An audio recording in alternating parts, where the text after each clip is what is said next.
तुम्हाला मगाशी पण मी सांगितलं काउपी, ओके, चवळी, ठीक आहे. Botanical name Vigna sinensis, family leguminosae, origin India.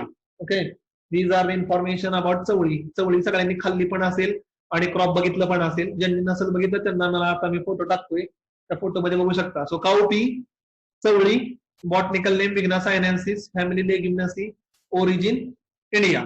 Okay, आता इथं काउपीचा फोटो तुम्हाला दिसतोय स्क्रीनवर तुमच्या. So you can easily visible, ठीक आहे.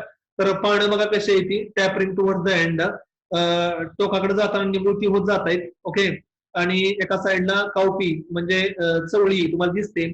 तुम्ही याच्या आधी बऱ्याच वेळा चवळीची भाजी पण खाल्ली असेल. ओके, ठीक आहे. So this is all about cowpea. Cowpea is a leguminous family crop. Leguminous family crop means it will fix the atmospheric nitrogen. Okay, atmospheric nitrogen जे आहे ते हे फिक्स करतं. त्याच्यानंतर जिओग्राफिकल एरिया और जिओग्राफिकल डिस्ट्रीब्युशन, ठीक आहे. सो इन जिओग्राफिकल एरिया और geographical distribution, India, Pakistan, Bangladesh, Sri Lanka, Thailand, Cambodia, Vietnam, Indonesia, Malaysia, and South China. So basically, this cowpea is mostly cultivated in Asian continent. Okay, Asia जो खंड आहे त्या भागामध्ये चवळीची लागवड जास्त होते. आणि इंडियामध्ये Maharashtra, Gujarat, Madhya Pradesh, MP means Madhya Pradesh, JUJ means Gujarat, RAJ means Rajasthan, Bihar. These are the major growing states. It can be cultivated in all the districts of Maharashtra except Konkan region. Because in Konkan region there is a heavy rainfall.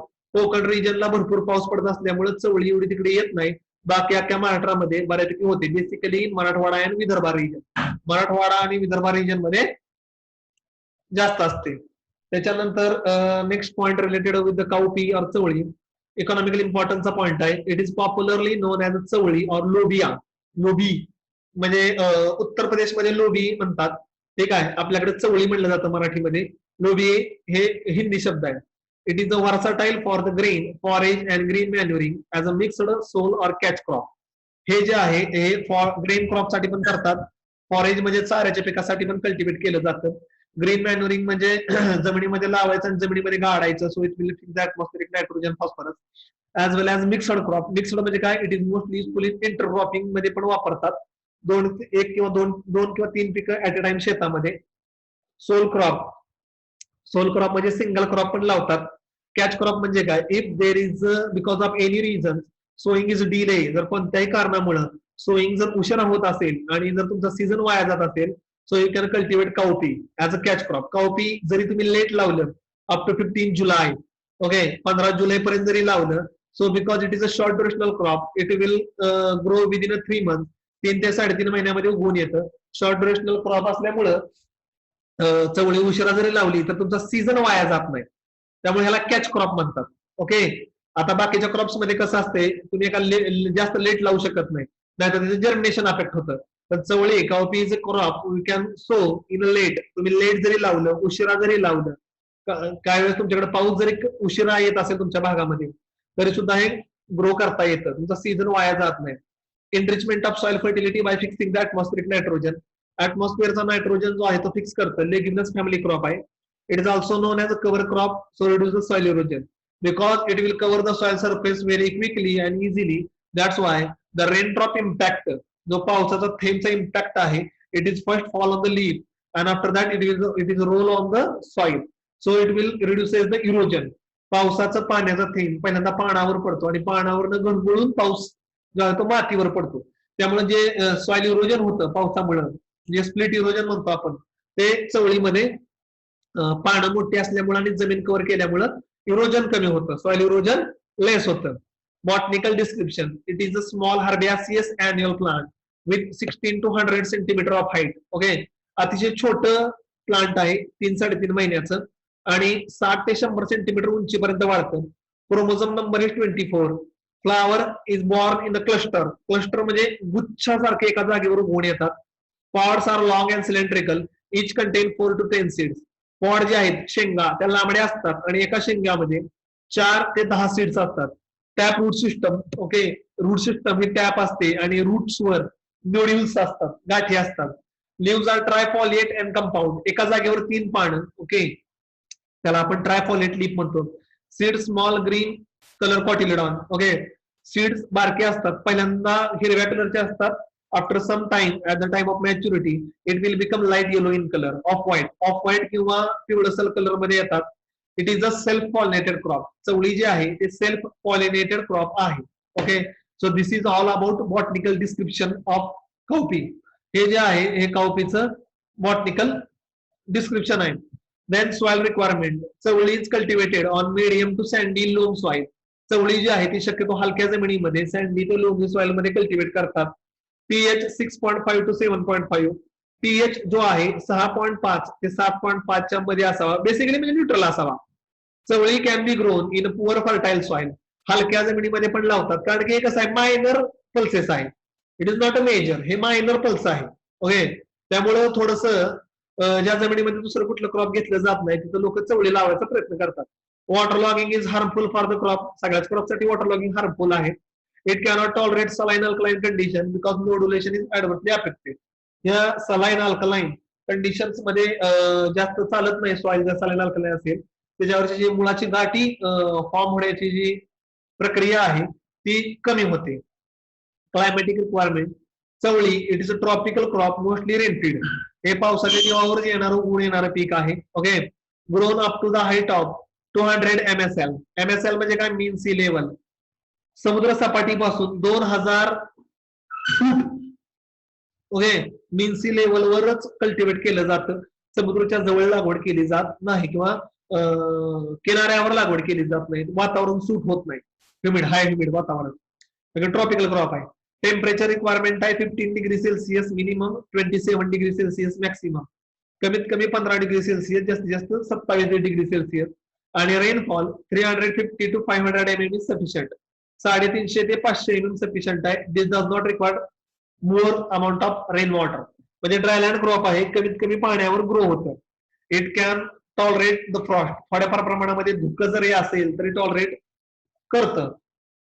त्याच्यानंतर next आहे preparatory tillage. Okay, preparatory tillage म्हणजे how you can prepare a land for the sowing of the crop.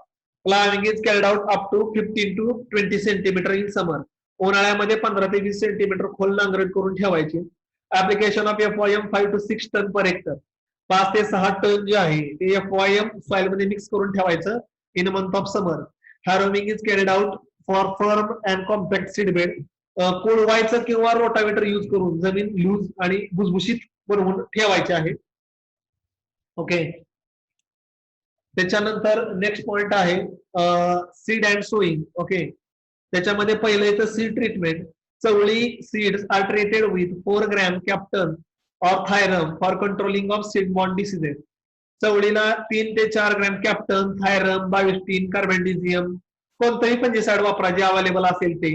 Okay, so control the seed borne diseases. जे seed borne diseases असतात ते control करण्यासाठी, म्हणजे wilt असेल, root rot असेल. Okay, तर हे कॅप्टन थायरम लावलं तर सीडवर suppose there is any spores of any disease, जर एखाद्या डिसीजचे स्पोर्स असतात so it will kill on that point. आणि तुमच्या crop after the sowing of the crop it will not infect to the seeds. Rhizobium because it is a leguminous family crop. Rhizobium and PSB biofertilizer 250 gram per 10 kg of seed. आता सगळ्याला dose पाठ झाला असेल. Rhizobium असू दे किंवा PSB असू दे, 250 ग्रॅमचं एक पाकिट 10 किलो बियाण्याला लागतं. Okay, so it will save 25% nitrogen and 25% phosphorus and increase the yield up to 25%. Okay, हे याच्या आधी पण सांगितलेलं आहे. Sowing time kharif season 15 June to 15 August. बघा, 15 जून ते 15 ऑगस्ट एवढ्या लेट जरी सोईंग झालं तरी चवळीच्या जर्मिनेशनवर, यील्डवर काहीही फरक पडत नाही. तुम्ही अॅग्रोनॉमीचं कुठलंच पीक तुम्हाला दिसणार नाही असं की you can sow up to 15 August. 15 August पर्यंत एवढं लेट सोईंग फक्त चवळीमध्ये आहे. That's why it is also known as a catch crop because you can done a sowing in a late. पाऊस समजा एखाद्या वर्षी उशिरा आला, 15 जुलै पर्यंत पाऊसच नाही आला आणि मग तुम्ही ज्वारी लावू शकत नाही, बाजरी लावू शकत नाही किंवा सूर्यफूल लावू शकत नाही किंवा मका लावू शकत नाही एवढं उशिरा. तर चवळी हे एकमेव ऑप्शन आहे. You can sown up to 15 August. 15 August पर्यंत जरी सोईंग केलं तरीही चालतं, म्हणून त्याला कॅच क्रॉप म्हणतात. ओके, समर सीझन 15 फेब्रुवारी ते 15 एप्रिल. उन्हाळ्यामध्ये पण लावली जाते 15 फेब्रुवारी ते 15 एप्रिल. सोईंग मेथड आहे drilling with seed cum fertiliser drill. Drilling म्हणजे काय, ट्रॅक्टरनं किंवा बैलानं पेरायचं. ओके. तर सीड आणि सोईंग, सीड आणि सोईंग मध्ये स्पेसिंग येतं 30x10, 30x10 सेंटीमीटर आणि किंवा 40x10 centimetre, 40x10 centimetre. Okay, हे दोन स्पेसिंग आहे, 30x10 किंवा 40x10. ओके. सीड रेट जो आहे तो डिबलिंगचा आहे 40 kg पर हेक्टर आणि ड्रिलिंगचा आहे 100 kg per hectare. Remember this seed rate or write down your notebook. Dibbling जर करत असाल, जर तुम्ही टोकणार असाल हातानं, ओके, तर 40 kg सीड रेट लागतो आणि जर पेरणार असाल चवळी, सोईंग करणार असाल तर 100 kg पर हेक्टर एवढा सीड रेट आहे. ओके, सीड रेट लक्षात ठेवा, बऱ्याच वेळा ऑब्जेक्टिव्हला विचारतात. Sowing depth 5 to 7 centimetre deep, 5 ते 7 सेंटीमीटर डीप हे जे आहे याचं सोईंग करायचं. Variety C2, C13, C19, C10, C22, K14, Pusa बरसाती, EC30040, EC4216 आणि श्वेता. ओके, तर these are the varieties which are famous for cowpea किंवा चवळीच्या ह्या ज्या व्हरायटी आहेत त्या C2, C13, C19, C20, C22, K14, Pusa बरसाती, EC340, EC4216 or Shweta. These are the varieties of chawli or cowpea. Fertilizer management. Application of FYM 5 to 6 ton per hectare.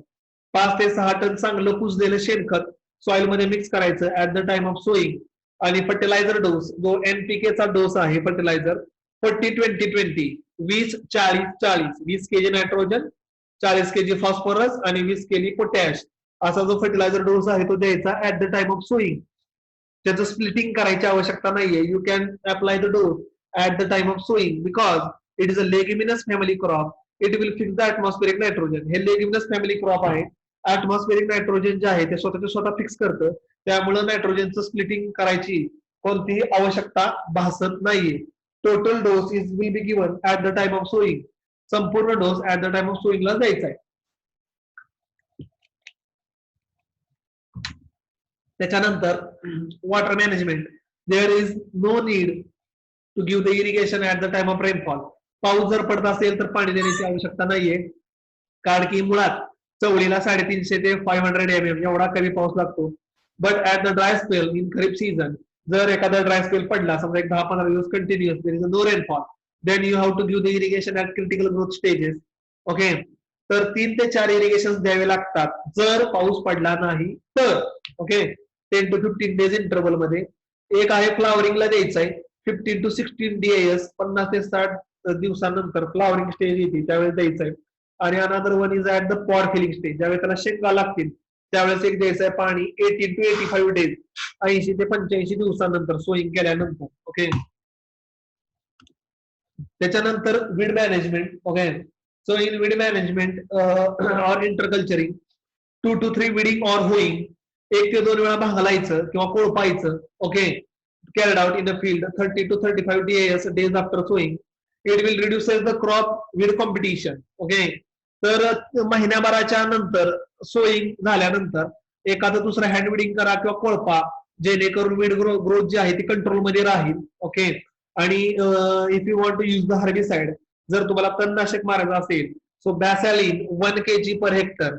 बॅसॅलिन जे herbicide आहे 1 kilo घ्यायचं, 800 लिटर पाण्यामध्ये ढवळायचं आणि फील्डवर spray करायचं. Okay, as a pre emergency application. Pre emergency म्हणजे काय, sowing झालेली असते पण उगवून आलेलं नसतं, तो जो 5-6 दिवसाचा गॅप असतो त्याला आपण प्री इमर्जन्सी ऍप्लिकेशन म्हणतो. ठीक आहे. त्याच्यानंतर harvesting. Okay, crop become mature 18 to 90 days after sowing. 80 ते 90 मॅक्सिमम 100 दिवसामध्ये क्रॉप मॅच्युअर होतं. Leaves colour become change dark green. Okay, जो लिव्हचा कलर असतो लाईट ग्रीनचा डार्क ग्रीन होतो, पुन्हा पिवळा काळा पडायला चालू होतो. Drying of the leaf, moisture percentage in seed fall below 16%. Seed जे असतं ते पहिल्यांदा हिरवट असतं, पुन्हा मी मगाशी सांगितलं होतं ऑफ व्हाईट कलर किंवा क्रीम कलरचं होतं, आणि मॉइश्चर पर्सेंटेज जे आहे ते 16% पेक्षा कमी यायला चालू होतं. Grain colour changes to the green to yellow. Okay, leaves are dropping down by uprooting the plant. पानं गळून पडतात, झाड हाताने उपटायचं. पॉट्स आर रिमूव्ह, शेंगा हाताने रिमूव्ह करायच्या. And by using a threshing machine, मळणी मशीन मध्ये ते गाळून घ्यायचं. ओके, अशा पद्धतीनं जे ग्रेन्स असतात ते पॉट्स मधनं सेपरेट आउट केले जातात.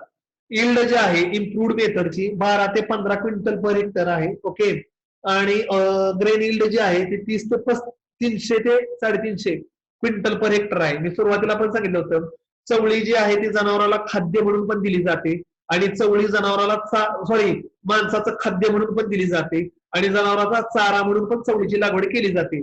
जर तुम्ही विकणार असाल तर 12 ते 15 क्विंटल पर हेक्टर एवढे इल्ड आहे आणि जनावरांच्या चाऱ्यासाठी 300 ते 350 क्विंटल, कारण की जनावरचा चारा म्हणजे अख्खीच्या अख्खी चवळी द्यायची, ग्रेनची वाट बघत बसायची नाहीये.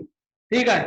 ऍट द 50% फ्लावरिंग, ज्यावेळेस त्याला 50% फ्लावरिंग येईल त्यावेळेस हिरवी चवळी उपटायची जनावराला खायला घालायची. त्यावेळेस इल्ड जी येते ती 300 ते 350 क्विंटल येते, ग्रेन इल्ड आहे ती. ओके, ठीक आहे.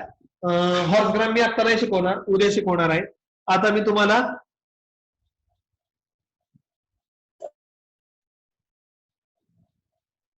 ओके, तर आता मी तुम्हाला दुसरं रेड ग्राम दाखवतो.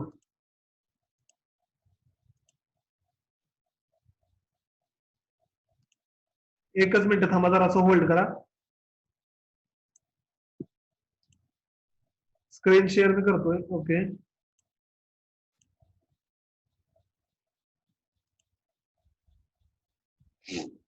तर चवळी जे होतं कावपी तुम्हाला मी शिकवून झालेलं आहे. ह्याच्यामध्ये 2 पॉइंट्स महत्वाचे आहेत. एक म्हणजे त्याचा सीड रेट जो आहे 40 किलो फॉर डिबलिंग आणि 100 किलो फॉर ड्रिलिंग, आणि त्याची इल्ड जी आहे ती जर चाऱ्यासाठी लावली असेल तर 300 350 क्विंटल. पण लक्षात ठेवायचं, जर जनावरच्या चाऱ्यासाठी चवळी लावली असेल तर त्याला सीड लागेपर्यंत वाट बघायची नाही. 50% फ्लावरिंग लाच, म्हणजे फ्लावरिंग लागायला लागलं की उपटायची चवळी जनावरला खायला घालायची. तुम्ही म्हणसाल असं का, तर लक्षात ठेवा, जर तुम्ही जनावरांच्या चाऱ्यासाठी लावलेली आहे आणि जर तुम्ही वाट बघत बसला जास्त ग्रेन इल्ड येईपर्यंत, तर न्यूट्रिएंट जे असतात ते सगळे ग्रेनकडे जातात आणि जनावराला न्यूट्रिशनल फॉडर भेटत नाही. त्यामुळे 50% फ्लावरिंगलाच ते कट करून जनावराला खायला घालायचं असते. ओके, तर ही बाब लक्षात घेण्यासारखी आहे, तुम्ही लक्षात घ्यावी. त्याच्यानंतर आपला नेक्स्ट क्रॉप आहे रेड ग्राम. ओके, ग्रीन ग्राम आणि ब्लॅक ग्राम ऑलरेडी शिकवलेलं आहे. त्याच्याच फॅमिलीमध्ये रेड ग्राम येतं. फक्त ग्रीन ग्राम आणि ब्लॅक ग्राम मध्ये आणि रेड ग्राम मध्ये एक मोठा फरक आहे. रेड ग्राम जे आहे it is a long durational crop. Red gram जे आहे ते कमीत कमी 5 ते 5.5 महिने शेतामध्ये असतं. हा एक मोठा पॉइंट आहे. आणि दुसरं, ग्रीन ग्राम आणि ब्लॅक ग्राम हे जमिनी लगत वाढतं.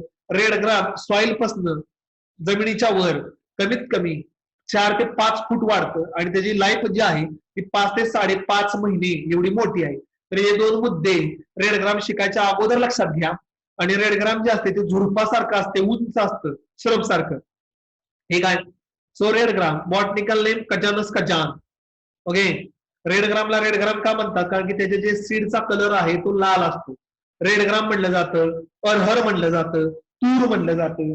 हेच तुरीचीच ही नावं आहेत. ओके, फॅमिली लेग्युमिनसी, सब फॅमिली पॅपेलिनसी, आणि ह्याचं रेड ग्रामचं जे ओरिजिन आहे ते आफ्रिका आहे. ओके, ग्रीन ग्राम ब्लॅक ग्राम इंडिया आहे, रेड ग्रामचं आफ्रिका आहे. जिओग्राफिकल डिस्ट्रीब्युशन, तूर can be grown on a tropical countries. Okay, उष्ण दमट कटिबंधामध्ये तुरीची लागवड जास्त होते.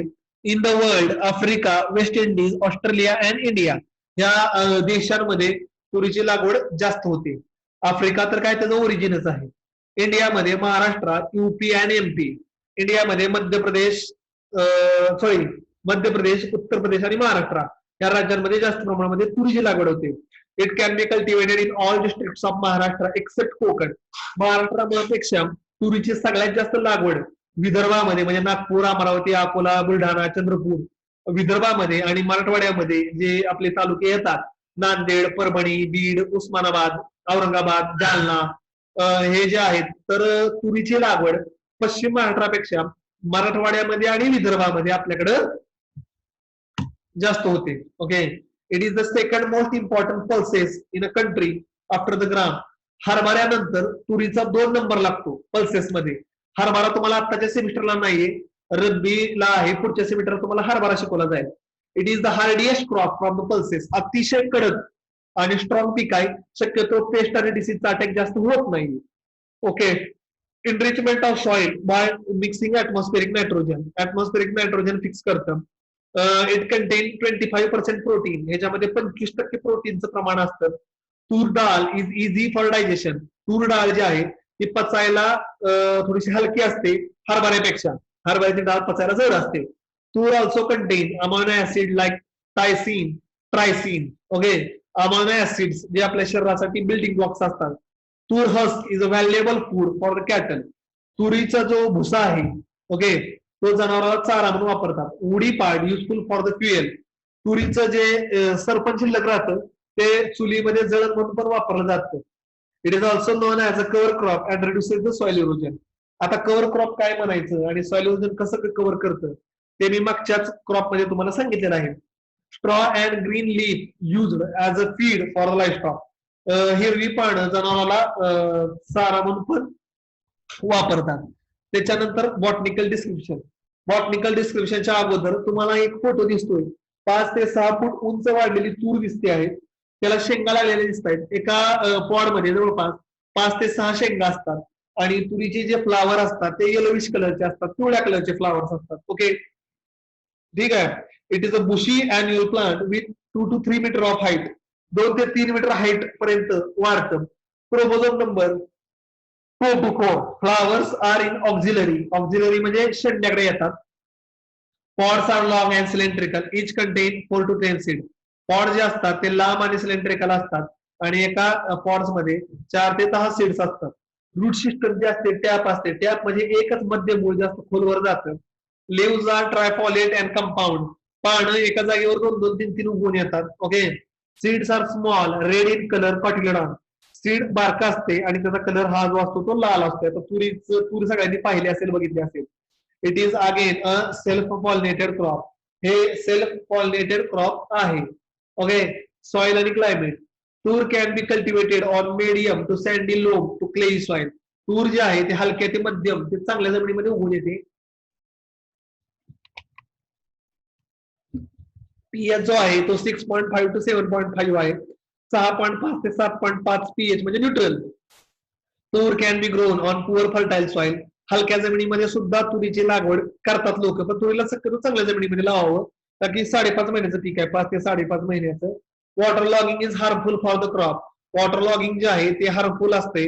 कुठल्याच क्रॉपला चालत नाही वॉटर लॉगिंग, भात सोडला तर. It can tolerate saline alkaline condition because of nodulation is adversely affected. Okay, ठीक आहे. त्याच्यानंतर climatic requirement. Tur is a tropical and sub tropical irrigated crop. Okay, हे इरिगेटेड क्रॉप आहे कारण की 5-5.5 महिने शेतामध्ये राहणार आहे. उष्ण दमट वातावरणामध्ये चांगलं उगवून येतं. टेम्परेचर रिक्वायरमेंट आहे 20 to 32 डिग्री सेल्सिअस, 20 ते 32 degree Celsius. Rainfall 700 to 800 mm is sufficient. 700 ते 800 mm म्हणजे ड्रायलँड फार्मिंग मध्ये जेवढा पाऊस पडतो तेवढा सफिशियंट आहे. Tur requirement warm climate for vegetative growth stage and bright sunshine. स्वच्छ सूर्यप्रकाश असणे, उष्ण दमट वातावरण तुरीसाठी बेस्ट असते. त्याच्यानंतर लँड प्रिपरेशन और preparatory tillage. Ploughing is carried out up to 15 to 20 centimetre in summer month. उन्हाळ्यामध्ये 15 ते 20 सेंटीमीटर खोल नांगरट करावी. Application of FYM 8 to 10 tonne per hectare. 8 ते 10 टन चांगलं कुजलेलं शेणखत टाकावं सॉइल मध्ये. Harrowing is carried out for firm and compact seed bed. पाऊस पडल्यानंतर कुळवानं किंवा रोटर मारून जमीन भुसभुशीत बनवावी. ओके, ठीक आहे. त्याच्यानंतर नेक्स्ट पॉइंट आहे सीड ट्रीटमेंट. जे ह्याच्या आधी सीड ट्रीटमेंट सांगितली होती ग्रीन ग्राम, ब्लॅक ग्राम किंवा काउपी मध्ये तेच आहे. 3 to 4 gram captain, thiram, 22 carbendazim. कोणतं पण फंजिसाइडची सीड ट्रीटमेंट करावी for controlling of root rot or wilt. Okay, root rot आणि विल्ट मध्ये. आणि इथं अजून एक आवर्जून पॉईंट सांगतो. ट्रायकोड्रमा जे आहे, ट्रायकोड्रमा बायोफंजिसाइड. इथं मी कदाचित पाहिलं असेल. ट्रायकोड्रमा जे आहे हे एक बायोफंजिसाइड आहे. ते पण तुम्ही 2 ते 3 ग्रॅम जर सीडला चोळलं तर it will also control the wilt or root rot. तुरीमध्ये रूट रॉट म्हणजे मुळं कुजणे आणि विल्ट हा खूप मेजर प्रॉब्लेम आहे. त्यामुळं कॅप्टन थायरम किंवा ट्रायकोड्रमाची सीड ट्रीटमेंट करणं हे अतिशय गरजेचं आहे. त्याच्यानंतर रायझोबियम अँड TLB बायोफर्टिलायझर. आता सेमच आहे. 250 gram per 10 kg of seed. Okay, 250 gram 10 kg of seed साठी it will save the 25% nitrogen and phosphorus and increase the yield up to 25%. Sowing time kharif सीझनला 15 जून टू 7 जुलै, 15 जून ते 7 जुलै maximum. त्याच्यानंतर जास्त लेट सोईंग करू नये, उगवून व्यवस्थित येत नाही. आणि इफ यू आर कल्टिवेटिंग तूर ऍज अ रब्बी सीझन, जर तूर जे आहे रब्बी सीझन साठी जर लावणार असाल तर 15 सप्टेंबर ते 15 ऑक्टोबर हा पिरियड आहे त्याचा. So tur can be cultivated in kharif as well as in rabi. Sowing method drilling with the seed cum fertiliser drill. Okay, drilling म्हणजे काय, पेरायचं. बुलक ऑपरेटेड असू दे किंवा ट्रॅक्टर ऑपरेटेड असू दे. Spacing 60/20, 60/20 centimetre. पहिलं जे आकडा आहे 60 तो रो टू रो आहे आणि जो दुसरा आकडा आहे 20 तो प्लांट टू प्लांट आहे. Seed rate 15 kg per hectare, 15 kg per hectare एवढा सीड रेट लागतो तुरीचा. आणि sowing depth 5 to 6 centimetre. Okay, 5 ते 6 सेंटीमीटर जी आहे सोईंग डेप्थ आहे. त्यानंतर fertiliser management, application of 8 to 10 tonne per hectare. 8 ते 10 टन शेणखत चांगलं कुजलेलं जमिनीमध्ये उन्हाळ्यामध्ये सॉइलमध्ये मिक्सअप करावं. आणि fertiliser dose 25-15-25, 25-50-25 NPK kg per hectare हा फर्टिलायझर डोस आहे. There is no need to supply nitrogen after 1 month in split application because it is a leguminous family crop. हे लेग्युमिनस फॅमिली क्रॉप असल्यामुळं 1 महिन्यानंतर जो आपल्याला नायट्रोजनचा dose द्यावा लागतो 50%चा, तो तुरीमध्ये देण्याची गरज नाही. Because the root nodes which are present on the tur it will fix the atmospheric nitrogen. Okay, त्याच्यानंतर नेक्स्ट पॉइंट आहे irrigation management. So in irrigation management there is no any need of irrigation at the time of rainfall. पाऊस जर पडत असेल आणि soil मध्ये जर moisture असेल तर इरिगेशन देण्याची गरज नाहीये. But at the dry spell in kharif season, जर खरीप मध्ये जर मध्ये 15-20 दिवस पाऊस नाही आला, so you have to give the irrigation. Water requirement आहे 40 to 45 सेंटीमीटर पर हेक्टर. पाण्याची गरज किती आहे झाडाला, 40 ते 45 सेंटीमीटर पर हेक्टर. काही गरज यापैकी पावसातनं पण भागते आणि जर पाऊस कमी पडत असेल तर इरिगेशन देण्याच्या मार्केटीत पडा. फ्लावरिंग ग्रोथ स्टेजेस, तर 80 to 85 DAS 80 ते 85 दिवसानंतर फ्लावरिंगला येतं. एक गोष्टीचं लक्षात ठेवा, बाकीचे जे पल्सेस तुम्ही शिकणार आहात, green gram, black gram, cowpea हे किंवा horse gram, okay, these can be grown or complete their life cycle within 3 months. But tur is exceptional crop, it required 5 months. तुरीला 140 ते 145 दिवस लागतात. बाकीचे क्रॉप 3-3.5 महिन्यामध्ये येतात. For development stage 100 to 110 days. For development जे आहे शेंगा लागणे ते 100 ते 110 दिवसानंतर दिसून येतं. Irrigation at critical growth stages, yield will be increased up to 33%. जर इरिगेशन तुम्ही क्रिटिकल ग्रोथ स्टेजला दिलं म्हणजे फ्लावरिंग असेल, पॉट डेव्हलपमेंट असेल, ब्रांचिंग पण असते बरं का पोरांनो, मी लिहिलेली नाहीये. ब्रांचिंग 40 ते 45 दिवसानंतर येते. It is also critical growth stages. Okay, त्याच्यानंतर weed management. In a weed management 2 to 3 weeding or hoeing carried out in a field 45 to 16 days after sowing. 2 ते 3 विडिंग, 1 ते 2 किंवा होईंग 45 ते 60 दिवसानंतर करायचं शेतामध्ये. Use of herbicide बासालिन 2.5 liter per hectare dissolve in 500 liters of water as a pre emergence application. Herbicide जे आहे बासालिन ते 2.5 liter per hectare dissolve in 500 liters of water as a pre emergence application. म्हणजे सोईंग झालेला आहे पण उगवण्याच्या मध्ये जो gap असतो त्यामध्ये तुम्ही बासालिन हे जे तणनाशक आहे 2.5 liter 500 ते 700 लिटर पाण्यामध्ये मिक्स करून स्प्रे करू शकता. त्याच्यानंतर डिसीजेस ऑफ पल्सेस, त्यामध्ये ग्रीन ग्राम, ब्लॅक ग्राम, रेड ग्राम, काउपी, हॉर्स ग्राम, सगळ्या क्रॉप पल्सेसचे डिसीजेस जे असतात ते कॉमन आहे. मी एकदा शिकवणार, मी आता डबल सांगणार नाही. जसं ज्वारी, बाजरी, मकाचे डिसीजेस कॉमन होते तसे याचे पण डिसीजेस जे आहेत ते सगळ्यांचेच कॉमनच आहेत. ओके, त्यापैकी पहिला डिसीज आहे सीडलिंग रॉट. सीडलिंग रॉट मध्ये काय होतं, अचानक मुळावर फंगसची वाढ होते, फ्युझॅरियम स्पेसिसची. ओके, आणि जर्मिनेशन सीडलिंग इज अफेक्टेड आणि एकदम मूळ जे आहे ते मरतं. मुळं मेली की अख्खं प्लांटच मरतं. Okay, many seedling rolled out and died. तर मुळावरच फंगसची ग्रोथ होते मुळच मरतात. त्यामुळं झाड ना पाणी ऍब्सॉर्ब करू शकतं ना न्यूट्रिएंट ऍब्सॉर्ब करू शकतं आणि प्लांट विल डाय आणि त्यामुळे प्लांट जे आहे ते मरतं. तर त्याला एकच आहे सी ट्रीटमेंट. कॅप्टन थायरम 22 ची सी ट्रीटमेंट करायची 3 ते 4 gram per kg of seed.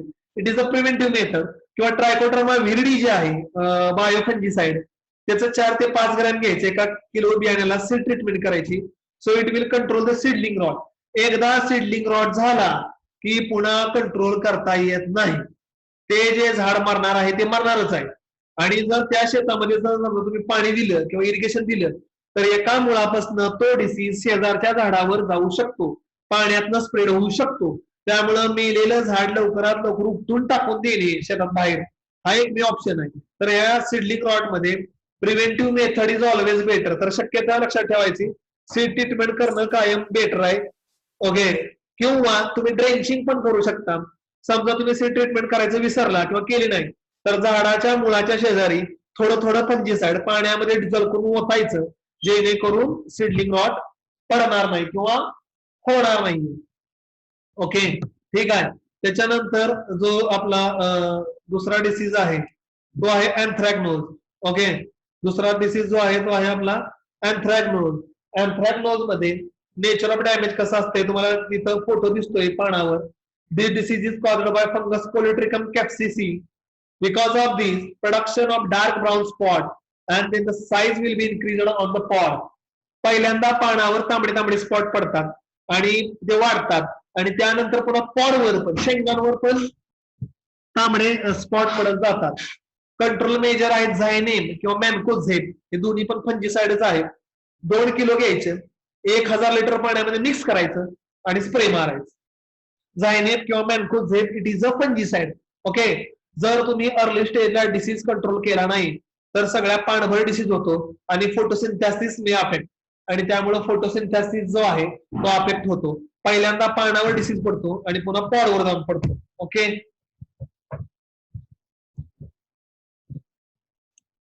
एकच मिनिट थांबा.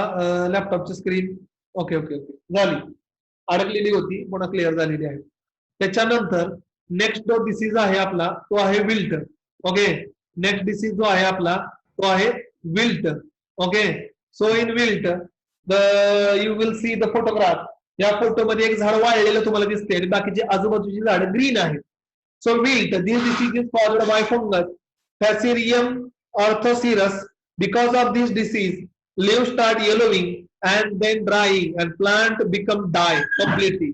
विल्ट मध्ये काय होतं झाडाच्या मुळामध्ये फंगसची वाढ होते मुळाच्या जागेवर आणि झाडाची मुळं मरतात आणि झाडाची मुळं मेली की प्लांटला ना न्यूट्रिएंट भेटतात ना वॉटर भेटतं आणि प्लांट विल डाय कम्प्लिटली आणि झाड जे आहे ते पूर्णपणे मरतं जागेवर. ओके.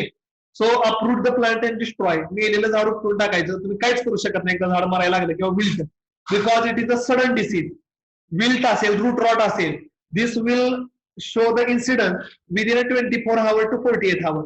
24 ते 48 तासामध्ये झाड मरतं म्हणजे आपल्याला कळेपर्यंत झाड मेलेलं असते. Control measure seed treatment captan or thiram 3 to 4 gram per kg of seed. Captan किंवा थायरम जी सीड ट्रीटमेंट करायची किंवा ट्रायकोडर्मा 4 ते 5 gram per kg of seed. ह्याला फक्त प्रिव्हेंटिव्ह मेथड आहेत. क्युरेटिव्ह मेथड्स वापरणं प्रॅक्टिकली शक्य होत नाहीये. ठीक आहे. एक मिनिट स्लाइड मागची आली. त्याच्यानंतर नेक्स्ट येतं bacterial blight. Okay. Bacterial blight मध्ये nature of damage this production of dark brown spot and the size will be increased on the pod. Infected leads to the shrivelling. Okay. पहिल्यांदा dark कलरचे brown कलरचे spot दिसून येतात आणि नंतर ते पानावरनं शेंगावर येतात. ओके. आणि शेंगावर आल्या की पानं सुकायला चालू होतात किंवा शेंगा पण स्प्रिलिंग म्हणजे आकसून येतात. आवाज ब्रेक होतोय असं म्हणते 59 नंबर. हे आवाज ऐकू येते का बाकीच्यांना व्यवस्थित? मेसेज टाका. आवाज ऐकू येतोय का सगळ्यांना क्लिअर का ब्रेक होतोय साऊंड? येतोय. ओके ठीक आहे ठीक आहे. ओके ओके कळलं कळलं कळलं. बास बास बास. तर सेजल खोत 59 नंबर तुझ्याकडे रेंजचा प्रॉब्लेम असल्यामुळे तुला आवाज ब्रेक होत असेल, बाकीच्या विद्यार्थ्यांना क्लिअर ऐकू येतो. ठीक आहे, ओके. तर तुझ्या नेटचा प्रॉब्लेम आहे, इकडे माझ्या साईडला काय अडचण नाही, व्यवस्थित ऐकू येते बाकीच्या विद्यार्थ्यांना. ठीक आहे. त्याच्यानंतर डार्क ब्राऊन स्पॉट पडतात पानावर, आणि पानावर नंतर पॉट्सवर पडतात आणि वाढत वाढत वाढत वाढत जातात, आणि त्यामुळे काय होतं, शेंगा सुकतात, आपसून येतात. ठीक आहे. तर झायनेट किंवा मॅन्कोझेब हे जे फंजीसाइड्स आहेत, 2 किलो 1000 लिटर पाण्यामध्ये मिक्स करून मारायचे, किंवा स्प्रेइंग ऑफ कार्बेनझॉन किंवा कार्बेंडिझम, स्पेलिंग इथं करेक्ट करू शकता तुम्ही, 2% बॅक्टेरियल ब्लाइट जे आहे कंट्रोल करण्यासाठी. ओके, हे वापरू शकता. त्याच्यानंतर नेक्स्टचा जो डिसीज आहे, स्टर्लिटी मोझॅक व्हायरस. हा एक लक्षात ठेवा, this disease is only found in red gram. हा जो डिसीज आहे स्टर्लिटी मोझॅक, हा फक्त रेड ग्राम वर पडतो, ग्रीन ग्राम, ब्लॅक ग्राम किंवा काउपीवर पडत नाहीये. Sterility mosaic virus it is only found in red gram, फक्त रेड ग्राम वर पडतो. ओके, तर हा व्हायरल डिसीज आहे. नेचर ऑफ डॅमेज, ही disease is called by virus and transferred by the vector eriophyid mites. Okay, एकच मिनिट होल्ड करा, एकच मिनिट होल्ड ठेवा. ओके, फोन झाला कट, बेस्ट होईल. मला कट करायच्या अगोदरच कट झाला, बेस्ट, गुड. अरे यार, फोन करायला लागले.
ओके, ऐकू येते? ओके, ठीक आहे. कोणीतरी एक मेसेज टाईप केला, सर एक क्वेश्चन आहे, सीडलिंग रॉड झाला आपल्याला कसे माहित होणार, प्लांट रूट तर ओपन दिसत नाहीत, मग कसे समजायचे ज्याला सीडलिंग रॉड झालेला आहे म्हणून. ओके, ठीक आहे. तर मिसबान एका मुलीनं प्रश्न विचारलेला आहे 75 नंबरनं. ठीक आहे, Digvijay Nangare, question direct type करून विचार, तुला मी अनम्यूट करण्यापेक्षा तो डायरेक्ट क्वेश्चन टाईप करून विचारलेला मला कधीही बेटर आहे. ओके, ठीक आहे, काय हरकत नाहीये. त्या मुलीला विचारलेल्या प्रश्नाचं उत्तर देतो. एक लक्षात ठेव, डिसीज जरी मुळावर पडला असेल तरी काय होतं, मुळं मारतात. ओके, ते सॉइलच्या खालीच असतात, मला मान्य आहे, पण मुळाला ना पाणी पिता येतं ना न्यूट्रिएंट घेता येतं. त्यामुळे तुमचं जे झाड आहे पूर्ण झाड वाळतं, सुकतं, आणि मग समजा तुमच्या शेतामध्ये 100 झाड आहेत, त्यापैकी 10 झाडं सुकलेली आहेत किंवा वाळून गेलेत, साहजिकच आहे ना मुळात पाणी मिळतंय ना न्यूट्रिएंट मिळते, झाडाला काय मिळत नसेल तर झाड मरणार. त्यामुळं जे झाड तुमचं वाळलेलं आहे किंवा सुकलेलं आहे त्याच्यावरून तुम्हाला कळतं की याच्यावर सीडलिंग रॉट किंवा विल्ट झालेला आहे, त्यामुळे तुम्हाला कळू शकतंय. ओके, ठीक आहे. I hope I have given the answer. ठीक आहे, तुम्हाला काय प्रश्न असतील तर तुम्ही चॅटमध्ये टाईप करून विचारा, मी त्याचे उत्तर देत राहील. तर आपलं चाललं होतं स्टर्लिटी मोझॅक मध्ये, मला फोन आल्यामुळे थोडंसं ब्रेक झालं. तर this disease is caused by virus transferred by the vector eriophyid mites. तर एक लक्षात ठेवा, जो डिसीज व्हायरसने ट्रान्सफर होतो, it is very difficult to control. You cannot control the virus. तुम्ही व्हायरस कंट्रोल करू शकत नाही. व्हायरस एका प्लांटवरनं दुसऱ्या प्लांटवर व्हेक्टर मधनं जातो. व्हेक्टर म्हणजे काय, इरिफाइड माइट्स हे वेक्टर आहे. तर इरिफाईड माइट्स काय करतात, प्लांटच्या लीफ मधनं सेल्स ऍब्सॉर्ब करतात आणि समजा एखाद्या झाडाला स्टर्लिटी मोझॅक झालेला आहे, त्यातनं त्याच्यावर तो इरिफाईड माइट्स बसला, त्यानं त्यातनं सेल्स ऍब्सॉर्ब केलं आणि मग त्या माइट्सच्या सलायवामध्ये तो व्हायरस आला, ते माइट्स दुसऱ्या झाडावर गेलं सेल्स ऍब्सॉर्ब करायला, तर त्याच्यातनं तो डिसीज दुसऱ्या झाडाला ट्रान्सफर होऊ शकतो. उदाहरणार्थ मलेरिया जो आहे किंवा डेंग्यू जो आहे तो डासामधनं होतो. म्हणजे एखाद्या पेशंटला डेंग्यू झाला असेल आणि त्याला जर डास चावला असेल तर त्या डास काय करतो, त्याचं रक्त घेतो त्या पेशंटचं, मग त्या डासाला डेंग्यू दुसऱ्या हेल्दी माणसाला डास चावल्यामुळे ट्रान्सफर होतो. ओके, तर हा झाला ट्रान्सफरेबल. त्यामुळे लक्षात ठेवा, स्टर्लिटी मोझॅक झालेलं प्लांट 100% मरणार, त्याला कुठलाच ऑप्शन नाही, he will die. Affected plant become greenish yellow in color, leaf size reduced, growth is stunted, no flowers, no pod. ज्या झाडाला स्टर्लिटी मोझॅक होतो, झाडाची वाढ थांबते, पानं पिवळी पडतात, वाढ अजिबात होत नाहीये, फ्लावरिंग लागत नाही, पॉट्स लागायचा विशेष येत नाही आणि पूर्णच्या पूर्ण झाड मरतं. आता आता तुम्ही म्हणसाल मग कंट्रोल कसं करायचं, तर व्हायरस कंट्रोल होत नाही, you have to control the vector. तुम्हाला व्हेक्टर कंट्रोल करायचा आहे, म्हणजे एका झाडातनं व्हायरस दुसऱ्या झाडाला होऊ नये म्हणून पहिल्यांदा काय करायचं, ज्या झाडाला व्हायरस झालेला आहे तो उपटायचं झाड आणि जाळून टाकायचं आणि तुमच्या शेतामध्ये जे माइट्स असतील इरिफाईड माइट्स त्यांच्यावर मेटॉक्स 0.1% चा स्प्रे मारायचा. ओके, मेटॉक्सचा, म्हणजे इरिफाईड माइट्स पण मरतील, ज्यामुळे दुसऱ्या झाडाला होणार नाही. ह्याला म्हणायचं स्टर्लिटी मोझॅक. ओके, त्याच्यानंतर नेक्स्ट पॉइंट आहे paste of gram, green gram, black gram, red ग्राम आणि ऑल पल्सेस. सगळ्याच पल्सेसचे पेस्ट मी तुम्हाला दाखवणार आहे. ओके, इथं मी 3ची नावं लिहिली असतील पण काउपीवर पण तेच पडतात, हॉर्स ग्राम आणि किडनी बीनवर पण तेच पेस्ट पडतात. So nature of damage, attack on the tender leaf shoot and then bores into the pod of the plant and feed inside the developing pod. तर इथे एक तुम्हाला फोटो दिसतोय, एक पॉड आहे. ओके, त्या पॉड मध्ये एक आळी दिसते तुम्हाला, इथे कॅटरपिलर एक आहे, आळी आहे. तर आळी काय करते, पहिल्यांदा पानं खाते, पानं खाऊन झाल्यानंतर शेंगा लागल्या की एक पॉड दिसतोय बघा, ही तुरीची शेंग आहे आणि ती एक आळी दिसते, तर आळी शेंगाच्या आतमध्ये जाते आणि आतमध्ये शेंगा सगळ्या खाऊन टाकते. ओके, तर ह्याला म्हणायचं पॉड बोरर. बोरर म्हणजे काय, त्याला होल करणे. कंट्रोल मेजर आहे स्पेरिंग ऑफ क्विनॅलोफॉस 300 ml क्विनॅलोफॉस 200 लिटर पाण्यामध्ये स्प्रे घ्यायचं आणि झाडावर स्प्रे मारायचं, मग आळी मरते, पॉड बोरर. ओके, त्याच्यानंतर नेक्स्ट आहे आपलं हेरी कॅटरपिलर. ओके, बिहार हेरी कॅटरपिलर पण म्हणतो. इथं तुम्हाला एक फोटो दिसतोय, त्याच्यामध्ये एक आळी दिसते, आळीच्या अंगावर भरपूर केस आहेत म्हणून ह्याला कॅटरपिलर, हेरी कॅटरपिलर म्हणतात. ओके, तर nature of damage, it will attack on the leaves and tender shoot causing defoliation of the leaf. हे जे आहे पहिल्यांदा पानं खाते आणि पूर्णच्या पूर्ण पानं सगळी झाडाची खाऊन टाकते. आता झाडाची सगळी पानं खाल्ल्यानंतर झाडामध्ये फोटोसिंथेसिस कसं होणार. ओके, सो ही हेरी कॅटरपिलर. कंट्रोल मेजर आहे क्विनॅलोफॉस 1 ml 1 लिटर पाण्यामध्ये मिक्स करायचं. म्हणजे समजा तुम्हाला एक पंप मारायचा असेल शेतात, एक पंपाची कॅपॅसिटी असते 15 लिटर, 15 लिटर पाण्यामध्ये 15 ml क्विनॅलोफॉस घ्यायचं आणि झाडावर स्प्रे करायचं, माळ्या मरणार आहेत. हेरी कॅटरपिलर, ज्याला आपण बिहार हेरी कॅटरपिलर म्हणतो. त्याच्यानंतर नेक्स्ट आहे ऍफिड्स आणि जासिड. ओके, त्यानंतर नेक्स्ट येतं ऍफिड आणि जासिड. जे पिवळ्या कलरचे दिसत आहेत ते ऍफिड्स आहेत, जे हिरव्या कलरचे दिसत आहेत ते जासिड्स आहेत. It is a sucking pest. Entomology मध्ये तुम्ही शिकचाल. Attack on the tender leaf and suck the cell sap. झाडामधनं सेल सॅप सक करतात, शोषून घेतात. ओके, कंट्रोल मेजर आहे spraying of monocrotophos 36 EC 0.1%. Monocrotophos जे आहे 36 EC 0.1% स्प्रेइंग घ्यायचं. ओके, तर ऍफिड आणि जासिड.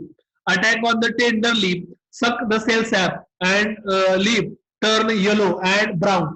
पानं जी आहे ती सेल सॅप सक केल्यामुळं आकसून जातात, त्याच्यावर ब्राऊन कलरचे स्पॉट पडतात, सुकतात आणि गळून पडतात. स्प्रेइंग आहे मोनोक्रोटोफॉस 0.1%. ओके, मोनोक्रोटोफॉस जे आहे 36 EC इमल्सिफाइंग कॉन्सन्ट्रेट 1% बनवायचं आणि स्प्रेइंग करायचं. त्यानंतर हार्वेस्टिंग आणि थ्रेशिंग. ओके, तुरीचे तर डिसिजेस झाले, पेस्ट झाले. आता हार्वेस्टिंग आणि threshing. Crop become mature 140 to 145 days. तूर जे आहे ते लक्षात ठेवा, मी पुन्हा पुन्हा सांगतोय, 4.5 ते 5 महिन्याचं पीक आहे. Leaves colour change in to the yellow, पानाचा जो कलर आहे तो पिवळा होतो. Drying of leaf, moisture percentage in a seed fall below 16%. Moisture percentage जे आहे ते 16% कमी होतं. Grain colour change to red, ग्रेनचा कलर जो आहे तो लाल होतो, त्यामुळेच त्याला नाव रेड ग्राम दिलेलं आहे. त्याला आपण तूर म्हणतो. झाडाची पानं गळून पडतात आणि मग आपण काय करायचं, झाड उपटायचं, त्याच्या शेंगा वेचायच्या, तोडायच्या, वाळवायच्या आणि थ्रेशर मळणी मशीन मधून गाळून घ्यायच्या, सेपरेट करायचं. इल्ड जी आहे तुरीची, ओके, इम्प्रूव्ड मेथड मध्ये 20 ते 25 क्विंटल पर हेक्टर येते. इम्प्रूव्ड मेथड म्हणा किंवा इरिगेटेड मेथड म्हणा, 20 ते 25 क्विंटल पर हेक्टर येते. आणि रेनफीड मध्ये 15 ते 20 क्विंटल पर हेक्टर येते. रेनफीड मध्ये 15 ते 20 क्विंटल, जर पावसाच्या जीवावर जर तूर लावली असेल तर 15 ते 20 क्विंटल एवढं उत्पादन येतं तुरीचं.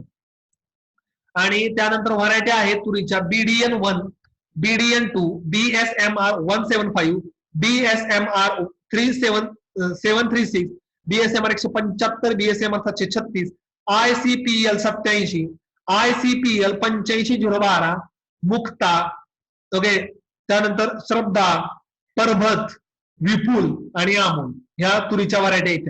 ह्याच्यामध्ये जी BDN BSMR आहे हे बदनापूर रिसर्च स्टेशन आहे तुरीचं, परभणी अंडर, परभणी विद्यापीठाच्या अंडर बदनापूरला रिसर्च स्टेशन आहे तुरीचं, म्हणून त्याचं नाव BDN1, BDN2, BSMR 175, BSMR 736 त्यांनी जास्त व्हरायट्या काढलेल्या आहेत.